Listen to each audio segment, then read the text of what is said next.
Hello दोस्तों, आज weekend का दिन है तो आज हम लोग कुछ टॉपिकों पर चर्चा करते हैं, जिनमें से एक टॉपिक होगा परीक्षा पे चर्चा और दूसरा टॉपिक होगा भारत 2047 तक विकसित कैसे होगा। तो पहला टॉपिक हम लोग लेते हैं परीक्षा पे चर्चा, क्योंकि मोदी जी परीक्षा पे चर्चा तो बहुत करते हैं लेकिन परीक्षा लीक पर चर्चा नहीं करते हैं, एक भी प्रेस कॉन्फ्रेंस नहीं करते हैं। तो क्या इनसे सुलझेगा ये हमारा मामला? परीक्षा लीक ऐसे ही क्या होता रहेगा? क्या भारत परीक्षा लीक की फैक्ट्री बनकर रह जाएगा? क्या यह हमारे सिस्टम में बैठे हुए अधिकारियों और राजनेताओं की साठगांठ है? जब वो पेपर जो बनाने वाले हैं वहाँ से पेपर नहीं लीक होगा तो ये आम जनता तक, गरीबों तक, स्टूडेंट तक, जो लोग इसकी मार खाते हैं, उन लोगों के अधिकारों का हनन कैसे होगा? वहीं से तो पेपर लीक होता है, ऊपर से ही ये जो बनाने वाले हैं वही तो लीक करते हैं। उनको इतना पैसा मिल जाता है कि वो लोग अब उनकी नैतिकता भी खो देते हैं। वो एक ऐसी परीक्षा को उत्तीर्ण करके वहाँ पर जाते हैं जो कोई एक पेपर ही होता है एथिक्स का। क्या वो सब मोरलिटी, सब एथिक्स चीज़ें सब भूल जाते हैं वहाँ पर जाकर के? क्या सिस्टम उन्हें ऐसा बना ही देता है? तो खैर, ये परीक्षा लीक की फैक्ट्री बनकर के रह गया है, इस पर तो हम लोग कुछ नहीं कर सकते सिवा धरना देने के अलावा, सिवा वही सिस्टम की मात खाने के अलावा। बार बार वही पेपर लीक, और जो इनसे पैसा इकट्ठा होता है वो धनाढ़ राजनेताओं के जेबों को भरा जाता है उनसे। क्या इस परीक्षा लीक पर मेन स्ट्रीम मीडिया कभी आप लोगों को दिखाते हुए मिली कि फला पेपर फला जगह पे लीक हुआ, इसमें ये लोग थे? क्या पेपर लीक करने वाले कभी जेल में पकड़े गए या उनको 5 साल 20 साल की जेल हुई? वो आज जाते हैं, कल बाहर आ जाते हैं, क्योंकि सिस्टम न पेपर लीक करने वाले दोनों की साठगांठ होती हैं। और इनकी मात कौन खाता है? वही आम जनता, वही गरीब, वही बेचारा स्टूडेंट जो कई सालों से तैयारी करता है, वही एक कमरे में रह करके, और उनको परीक्षा के अनुकूल परिणाम नहीं मिलता तो खुदकुशी जैसे कदम उठाने पड़ते हैं। तो इस पर बातें करनी चाहिए ना मोदी जी को। केवल परीक्षा पर चर्चा करेंगे, परीक्षा लीक पर नहीं। परीक्षा से खुदकुशियां नहीं होती हैं, परीक्षा लीक से खुदकुशियां होती हैं। हर साल इतना बड़ा सेमिनार करते हैं वो, क्या उन लोगों को एक भी प्रेस कॉन्फ्रेंस नहीं करनी चाहिए? क्या इसके प्रति उत्तरदायी नहीं होने चाहिए हमारे धर्मेंद्र प्रधान को, जो कि शिक्षा मंत्री हैं? खैर, मैं विकसित होने की राह पर ये टॉपिक नहीं ले जाऊंगा। पहले अपना यही टॉपिक बात करते हैं परीक्षा लीक पर।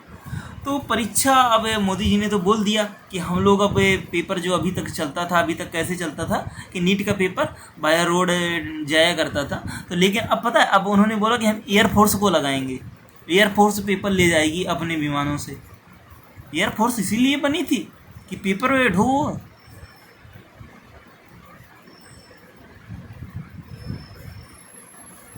पता नहीं अब ये लोग क्या करेंगे। पेपर तो लीक होंगे ही, इसके आगे जो भी हो सकता है तो वो लोग आप देखिएगा, क्योंकि हमारे जो राजनेता हैं चुनकर कहाँ से जाते हैं? वही आम जनता के बीच से। आम जनता में कौन लोग हैं? हम ही लोग हैं। वोट कौन देते हैं? हम ही लोग होते हैं। कैसे देते हैं वोट? वही 10,000 मिल जाता है, फ्री बेच मिल जाते हैं, फ्री बीज के द्वारा, या तो फिर वही 5,000 अकाउंट में आ गए, 2,000 अकाउंट में आ गए, बस वही 5 किलो राशन। 83 करोड़ लोग 5 किलो राशन पर डिपेंड हैं, बस वही 5 किलो राशन पे, और बात फ्री बीच पे 2,000 रुपये बस चुनाव के पहले मिल जाता। आप लोग उसमें प्रसन्न हैं, आप लोगों को भविष्य नहीं दिखता है, आप लोग आगे भी नहीं बढ़ना चाहते हैं। बस वही सत्ता के केंद्र पर बैठे रहें, बस वही नेपोटिज्म चलता रहे, उन्हीं की राजनेताओं के लड़के ही वही सत्ता पर बैठते रहें बार बार। एक ही फैमिली हम लोग देख रहे हैं, वहाँ Scindia family, Patiala family, Beniwal family हो गई, यहाँ पर सपा की समाजवादी फैमिली हो गई, यहाँ पर मतलब वही चला आ रहा है। शाह फैमिली हो गई, हमारे राजनाथ सिंह के लड़के पोते सब हो गए। सत्ता पे वही लोग बैठे रहेंगे। क्या आम जनता को अधिकार नहीं है? और आम जनता की भी सोच बन गई है कि कोई एक आम नागरिक यदि चुनाव लड़ना चाहे ना तो उसको नहीं देखते, वो लोग देखते हैं इसके पास ना यार रौला है। रौला से समझते हैं आप लोग कि हमारा गाड़ियाँ होनी चाहिए, 10-15 गाड़ियाँ चलें आपके आगे पीछे, 10-20 लोग हों आपके पीछे, आप पैसा खर्च करें, आप लोग उनको मुर्गा खिलाएं, दारू पिलाएं, ये सब होनी चाहिए। तब आप लोगों का वो बनेगा, आप लोग वोट देंगे। किसी शिक्षित को आप लोग वोट नहीं देंगे। जो चाहते हैं तो वही मिलेगा ना आप लोगों को। फिर वही 150 में आप लोग अभी 120 में, 105 में, 100 में पेट्रोल डीजल खरीदिएगा, 1-1 किलो गैस के लिए मोहताज होइएगा। यही होगा ना। और जब मतलब कि पेपर लीक होंगे तो स्कूल नहीं अच्छे बन पाए। स्कूल है ही नहीं, पहले बात स्कूल बंद की, 1 लाख स्कूल बंद हुए, नीति आयोग की रिपोर्ट है 1 साल में, पिछले 5 साल में 1 लाख स्कूल बंद हुए हैं। यूपी में स्थिति ये है तो 7 साल से ये टीचर का एग्जाम ही नहीं हुआ है। कौन टीचर पढ़ा रहे हैं? रिटायर ही नहीं हो रहे हैं क्या? 5 साल से कोई रिटायरमेंट नहीं हुआ है। कैसे चलेगा देश जब शिक्षा की नींव ही कमज़ोर होगी? ये लोग, पता है एक चीज़ और होती है, जो वामपंथियाँ, जो हमारी दक्षिणपंथियाँ पार्टियाँ होती हैं ना, भाजपा जैसी पार्टियाँ, ये किस पर विश्वास करती हैं? ये प्राइवेटाइजेशन पर विश्वास करती हैं। कभी आप लोग इनकी राजनीति पर या इनके जो एजेंडा होते हैं उस पर ध्यान दीजिएगा। केवल धर्म से देश नहीं चलता है, धर्म आपको खाना नहीं खिलाता है, मालूम है। मैंने देखा अभी एक वीडियो, कहीं यूपी फतेहपुर का था शायद, देख रहे थे कि गाय को राष्ट्रीय माता घोषित करनी चाहिए, इस पर वहाँ धरना दे रहे हैं। वहाँ लोग पेपर लीक पे वहाँ धरना दे रहे हैं, वहाँ पर उनको जेल हो जा रही है। वहाँ पर स्टूडेंट जो कि अपने साल भर की मतलब कि कहीं से पिताजी खेती करते हैं, किसानी करते हैं, कि एक रुपया आता है उन लोगों के पास, वो लोग पढ़ते हैं, वो लोग वहाँ पर धरना दे रहे हैं। यहाँ पर क्या हो, मतलब कि गाय को राष्ट्रीय माता घोषित करनी चाहिए, अपनी माता को राष्ट्रीय माता घोषित कराओ। ये नहीं करेंगे कि अपना कुछ बड़ा काम करे, बस जो वही धर्म का एक वो कहते हैं ना, एक सोक्रेटिस थे, प्लेटो थे, ने कहा था धर्म अफीम की भांति होता है, इसका नशा कभी नहीं छूटता है। सेम वही सिचुएशन है इंडियंस की, खासकर नॉर्थ इंडियन की। साउथ में तो कुछ बहुत सोच भी लेते हैं एक दूसरे पार्टी को। यार आप लोग कुछ जागरूक बनिए, देश की युवा पीढ़ी ऐसी, बेरोजगार ऐसे नहीं चलता है। मैं ये नहीं कह रहा कि आप लोग किसी पार्टी विशेष को वोट दीजिए, मैं ये कह रहा हूँ कि आप लोग अपने मुद्दों पर चुनाव लड़िए, अपने मुद्दे देखिए उनके क्या हैं, क्या एजेंडा हैं, उनको सही राजनेता का चुनाव कीजिए।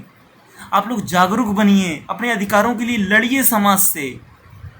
सिस्टम पे बैठे राजनेता बेवकूफ़ नहीं है, ना कि अधिकारी बेवकूफ़ है, जनता बेवकूफ़ है ना, अपने अधिकारों के लिए जाती नहीं उनके पास। आप लोगों को कुछ मूलभूत अधिकार मिले हैं ना, अब आप लोग अधिकारों के लिए जाइए। कभी आप डीएम के दरवाजे पे गए हैं ना, वहाँ पे लात मार के भगाया नहीं जाता, सुना जाता है आप लोगों की बातों को। जब आप लोग जागरूक ही नहीं हैं, क्या आपको बैठे बैठे बिठाए बिठाए कोई नहीं खिलाता है, कुछ करना पड़ता है, हाथ पैर चलाने पड़ते हैं। ठीक है, हमारा दूसरा टॉपिक था भारत 2047 तक विकसित कैसे होगा, इस पर चर्चा करते हैं। एक चीज़ और, भगवान राम ने खुद कहा था, न्याय में देरी अन्याय के बराबर होती है। और ये जो सुप्रीम कोर्ट वगैरह इतने साल से बने हुए, 20-20 सालों के मुद्दे अभी निपटाए जाते हैं। इस पर भी थोड़ी हमारी केंद्र सरकार को ध्यान देना चाहिए था। खैर वो तो अपने में ही व्यस्त हैं, उनका 56 इंच का सीना है, मेलोडी टाइप चॉकलेट आती हैं। और झाल हमारी मेन स्ट्रीम मीडिया है, मेलोडी पे 4 घंटे चर्चा कर लेगी, छात्रों के मुद्दे, स्टूडेंट के मुद्दे, गरीबी, जो बेहाल हैं, जिनको पानी नहीं पहुंचता। मैं झारखंड की वीडियो देख रहा था, कुछ वहाँ पर पानी नहीं पहुंचता यार, लोग पानी के लिए बेता, वो बहता हुआ एक नाला था, झरना निकलते हैं जैसे कहीं कहीं से पहाड़ों से, तो उससे पानी पी रहे थे। वो भी इतना गंदा पानी आ रहा था, उससे वो डब्बे से भर रहे थे, वो पानी पी रहे थे।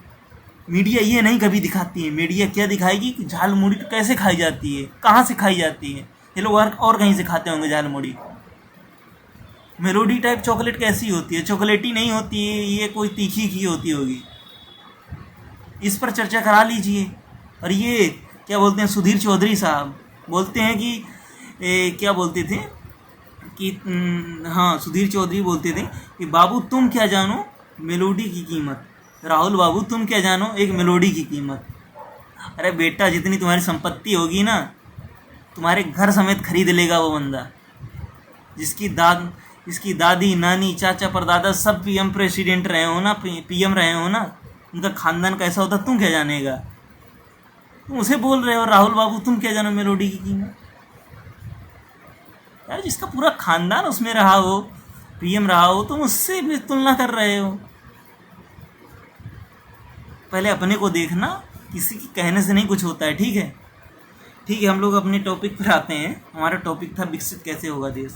विकसित ऐसे नहीं होगा कि बीच में मुद्दा ला दिया जाता है कि नेहरू की मुद्दे, नेहरू ने देश को बर्बाद किया। नेहरू ने जो दे दिया ना, IIT कानपुर, IIT रुड़की, खड़गपुर, मद्रास, ये जो बनी है वही IIT हैं आज। हर साल 2-4 IIT जो बनती है उनका नाम कहीं नहीं मिलता है कि वहाँ से 20 लाख का पैकेज मिल गया, 10 करोड़ का पैकेज मिल गया, कहीं नहीं पैकेज मिलता। वही गिनी चुनी 4 IIT हैं जो पहले बनवाई गई थी नेहरू के द्वारा, वही आज चल रही हैं। नहीं, कोई IIT नहीं है, कोई स्पेशल एम्स नहीं बनी है। एम्स बनती तो हैं लेकिन उनमें इतना घोटाला हो जाता है कि उनमें पढ़ाई तो होती ही नहीं है। दिल्ली एम्स के अलावा और किसी एम्स का नाम नहीं सुनने को मिलता है अच्छी तरीके से। कानपुर IIT, वही रुड़की और जितनी पुरानी IIT, उनके अलावा नाम नहीं सुनने को मिलता है। पता नहीं ये बना क्या रहे हैं इतने साल से। हर साल इंजीनियरिंग कॉलेज ये सब बन तो रहे हैं, लेकिन पढ़ कौन रहा है उन पे, उनसे ग्रेजुएट कौन हो रहा है, पैकेज किसको मिल रहा है, शिक्षित कौन हो रहा है, पता ही नहीं चल रहा है। ठीक है, हम लोग अपने टॉपिक पर बार बार रिपीट होते हैं। हमारा टॉपिक था भारत 2047 तक विकसित कैसे होगा। विकसित, देखिए, विकसित ऐसे थोड़ी होगा कि दिन प्रतिदिन रुपया अपने न्यूनतम स्तर पर पहुंचता जाए। 97 रुपये का $1 हो चुका है और ये और भी गिरता चला जाता अगर भारत सरकार के जो निजी कोष हैं उन्होंने अपने निजी कोष से लगभग 12 बिलियन का मार्केट में उतारा, 12 बिलियन रुपया मार्केट में भेजा। फिर इसके बाद में जब लिक्विडिटी आई तो रुपया डाउन हुआ और स्थिर हो गया। अब वह 95 पर स्थिर हो गया। तो क्या खजाना ऐसे खाली करते जाओगे आप लोग? मोदी जी अक्सर कहा करते थे जब मतलब कि सरकार में आए थे, मित्रों देश को GDP बढ़ाऊंगा। GDP का यहाँ पर और कुछ बढ़ रहा है। G फॉर गैस बढ़ रही है, D फॉर डीजल बढ़ रहा है, P फॉर पेट्रोल बढ़ रहा है। क्या यही बढ़ाने की बात किया करते थे? हम लोगों को तो पता ही नहीं था। नहीं, शायद ये सरकार हम ना देखते अगर ऐसे मालूम होता। कहाँ GDP हमारे 4थे स्थान पर एक खिसक करके 6वें में आ गई है सब। और ऊपर से क्या बोलते हैं, सब चंगा सी, कोई दिक्कत नहीं है देश में। ऐसे देश में दिक्कत नहीं है। 2.5 लाख करोड़ रुपया पिछले 6 मंथ में भारत की मार्केट से बाहर चला गया है। 2.5 लाख करोड़ रुपया। दुनिया की टॉप 100 कंपनियों में भारत की कोई भी कंपनी नहीं आती है। ठीक है, ये सब स्थितियां हैं। और जो मेन स्ट्रीम मीडिया है वो कभी अच्छी चीज़ें बताएगी ही नहीं। और हमारे अक्सर president doctor APJ Abdul Kalam कहा करते थे कि बिका हुआ पत्रकार, डरा हुआ विपक्ष और मुर्दा आवाम तीनों लोकतंत्र के लिए घातक होते हैं। तो आवाम को कभी मुर्दा नहीं बनना है, उनको अपने अधिकारों के लिए लड़ना है। खैर, पत्रकार तो बिक ही चुके हैं और डरा हुआ विपक्ष तो खैर अपनी आवाज़ उठा रहा है, लेकिन जिस ताकत के साथ उठानी चाहिए उनको नहीं वो उठा पा रहे हैं।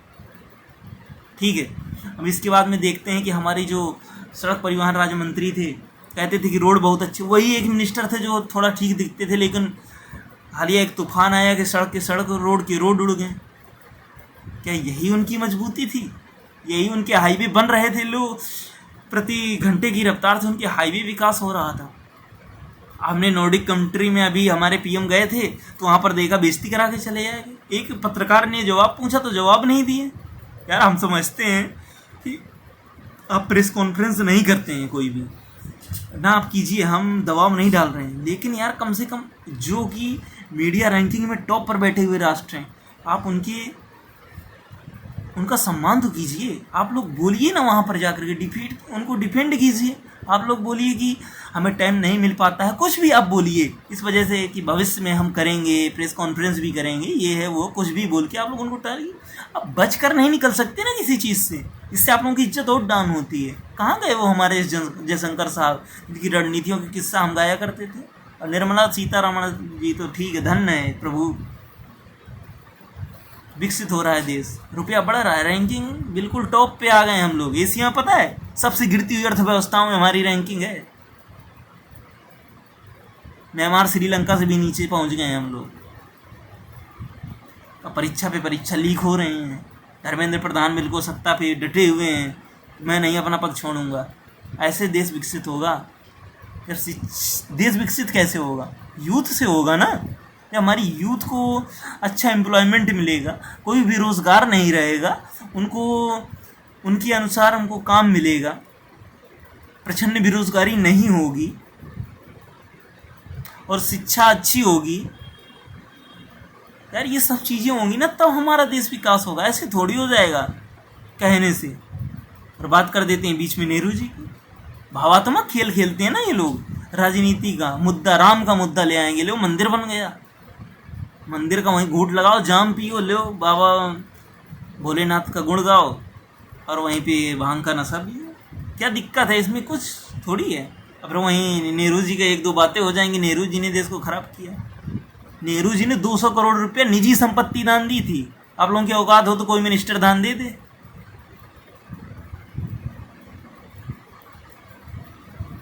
खैर उनकी बातें नहीं करेंगे, क्योंकि हम उनकी बातें नहीं करेंगे जो 16 लाख रुपए किलो की मशरूम खाते हैं, जो कि कश्मीर से आती है। सब लोग नहीं खा सकते हैं ना।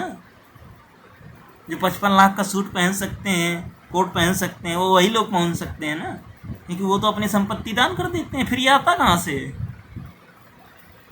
और अक्सर पता है, सिंगापुर एक एग्जाम्पल दिया करता था। 1965 का दशक था, 1965 का समय ही था। सिंगापुर जो कि आज दुनिया की सबसे डेवलप इकोनॉमी में से एक है, विकसित राष्ट्र है वो, तो वो क्या बोला करता था 1965 में? सिंगापुर के पीएम ने कहा था कि मैं अपने देश को कोलकाता बनाना चाहता हूँ। एग्जाम्पल दिया करते थे कोलकाता के। और आज हमारा राष्ट्र की सिचुएशन तो आप जानते ही हैं। सिंगापुर आज कहाँ खड़ा है? उनकी पर कैपिटा इनकम देखिएगा, अपनी पर कैपिटा इनकम देखिएगा। वो लोग पता क्या बोलते थे कि हम लोग अपने देश को कोलकाता बनाएंगे। मतलब कि 1965 में हमारा देश कहाँ था? आप लोग सोचिएगा कभी। केवल धर्म के मुद्दे और केवल राजनीति विशेष के मुद्दे। मैं किसी राजनीति विशेषज्ञ को या कोई भी किसी पार्टी का समर्थक हो, उनके मनोहितों को या उनके भावों को ठेस नहीं पहुंचाना चाहता हूं। लेकिन आप लोग जो भी अगर बातें खराब लगी हों तो आप लोग कमेंट करिएगा, उस पर फिर से एक वीडियो बनेगा। आप लोग देखिएगा कैसा लगता है। ठीक है, जैसा भी लगे कमेंट में ज़रूर बताइएगा। धन्यवाद।